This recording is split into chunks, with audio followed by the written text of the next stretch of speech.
Doctor साहब कहते हैं कि गुर्दे की पथरी की तरह पित्ते की पथरी भी ज्यादा पानी पीने से निकल जाती है। इस बात में कितनी सच्चाई है? इस बात में बिल्कुल भी सच्चाई नहीं है। गुर्दे की पथरी जो है वो अगर साइज में छोटी हो तो अक्सर औकात ज़्यादा पानी पीने से, जब पेशाब ज़्यादा बनता है, प्रेशर बनता है, तो उससे वो अक्सर औकात निकल जाती है।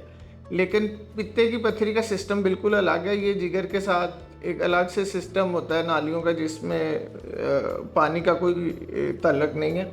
और अगर आप पित्ते की पथरी में मुब्तला हैं तो ये दुआ करें कि वो पथरी स्लिप होकर कभी भी आगे नालियों में ना जाए, क्योंकि अगर वो नाली में चली गई तो वो आपके लिए बहुत ज़्यादा मसला बन जाएगा। आपको पीला यरकान होगा, लबलबे का मसला बन सकता है, और मरीज़ को फिर उस चीज़ से रिकवर करने के लिए 2 से 3 सर्जरीज़ में से गुजरना पड़ता है। तो इसलिए अगर आप पित्ते की पथरी के मर्ज़ में मुब्तला हैं तो ज़्यादा पानी पीने या टोटके आजमाने की बजाय आप बर वक़्त हमसे रब्ता करें और बज़रिया लेप्रोस्कोपी इसकी कामयाब सर्जरी करवाएं।